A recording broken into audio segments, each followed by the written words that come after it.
దేశవ్యాప్తంగా జనగణన చేపట్టేందుకు కేంద్ర ప్రభుత్వం సిద్ధమవుతున్నది. వచ్చే ఏడాది ప్రథమార్థంలో ఈ ప్రక్రియ మొదలు కానున్నదని, పూర్తి రిపోర్ట్ 2026లో కేంద్రానికి అందనున్నదని కేంద్ర ప్రభుత్వ వర్గాల నుంచి సమాచారం. దీంతో డిలిమిటేషన్ ఎక్సర్సైజ్ పైన చర్చలు మొదలయ్యాయి. కేంద్ర ప్రభుత్వం జనాభా లెక్కల ప్రక్రియపై అధికారికంగా ఎలాంటి నిర్ణయం తీసుకున్నా, ప్రకటన విడుదల చేయకున్నా ప్రస్తుతం సెన్సస్ కమిషనర్ జనరల్ బాధ్యతలు సైతం మృత్యుంజయ కుమార్ నారాయణ పదవీ కాలాన్ని 2026 వరకు పొడిగిస్తూ నిర్ణయం తీసుకోవడంతో ఈ వార్తలు గుప్పుమన్నాయి. జనగణన ప్రక్రియ 2020 నాటికి పూర్తయితే రాష్ట్రంలో అసెంబ్లీ స్థానాల సంఖ్యను విభజన చట్టం ప్రకారం పెంచడానికి వెసులుబాటు లభిస్తుందని, ఇందుకు అవసరమైన చట్ట సవరణ లేదా రాజ్యాంగ సవరణ జరిగే అవకాశం ఉన్నదని రాజకీయ నాయకులు భావిస్తున్నారు. విభజన చట్టం ప్రకారం రాష్ట్రంలో ఒక్కో లోక్సభ స్థానం పరిధిలో 2 అసెంబ్లీ సీట్లు పెరగాల్సి ఉంటుంది.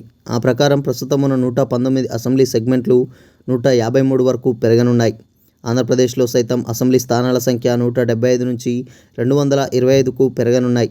విభజన చట్టంలో పేర్కొన్న ప్రకారం 2026 తర్వాత జరిగే తొలి జనాభా లెక్కల అనంతరం తెలంగాణ, ఏపీ రాష్ట్రాల్లో నియోజకవర్గాల పెంపు అమల్లోకి వస్తుంది.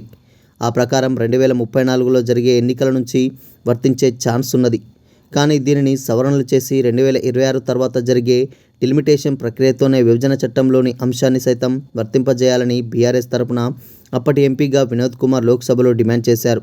బీఆర్ఎస్ తరపున పార్టీ అధినేత కేసీఆర్ సైతం ప్రధానికి, కేంద్ర హోంశాఖ మంత్రికి లేఖ రాశారు. ఈ నేపథ్యంలో వచ్చే సంవత్సరం జరిగే జనాభా లెక్కల తర్వాత డిలిమిటేషన్ జరగడంలోని చట్టబద్ధపై పార్టీ నేతల మధ్య ఇప్పటికే చర్చలు మొదలయ్యాయి.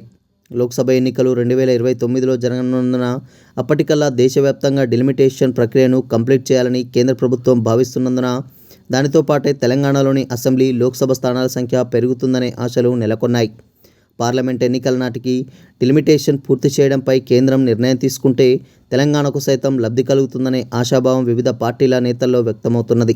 డిలిమిటేషన్ ప్రక్రియలో 1971 నుండి 2011 జనాభా లెక్కల్లో దేనిని ప్రామాణికంగా తీసుకుంటారనే చర్చ చాలా కాలంగా జరుగుతున్నది.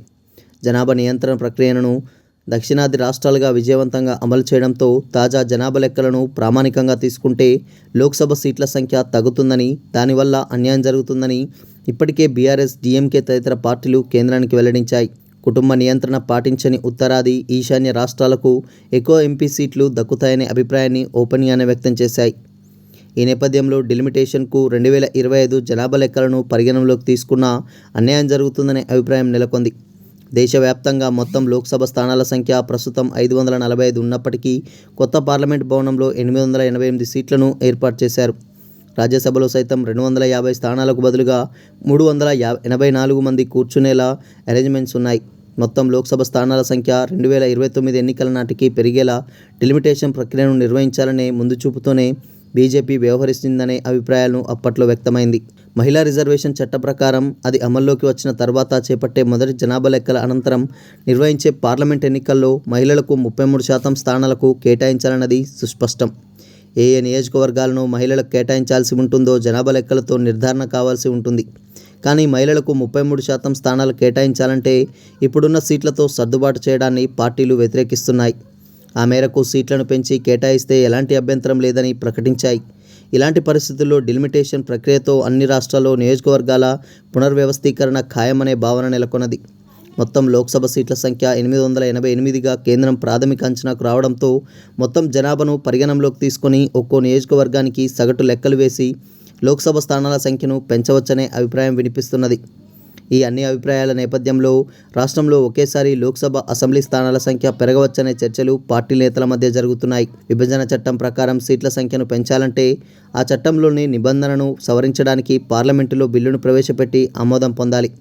వచ్చే ఏడాది జనాభా లెక్కల ప్రక్రియను మొదలుపెట్టి 2026 తర్వాత దేశవ్యాప్తంగానే డిలిమిటేషన్ చేయాలంటే రాజ్యాంగంలోని ఆర్టికల్ 82ను సవరించాలి. దీనికి సైతం పార్లమెంటులో బిల్లు పెట్టడం అనివార్యం. ప్రస్తుతం ఉన్న నిబంధనల ప్రకారం 2026 వరకు డిలిమిటేషన్ ప్రక్రియపై ఆంక్షలున్నాయి. దీంతో 2026 తర్వాత జరిగే తొలి సెన్సస్ అనంతరమే డిలిమిటేషన్ జరగాల్సి ఉంటుంది.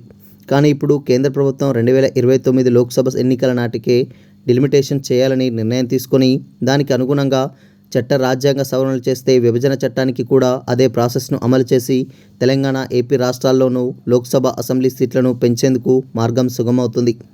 అన్ని పార్టీల అభిప్రాయాలను తీసుకునేలా కేంద్ర ప్రభుత్వం ఆల్ పార్టీ మీటింగ్ నిర్వహించొచ్చని ఓ పార్టీ నేత వ్యాఖ్యానించారు.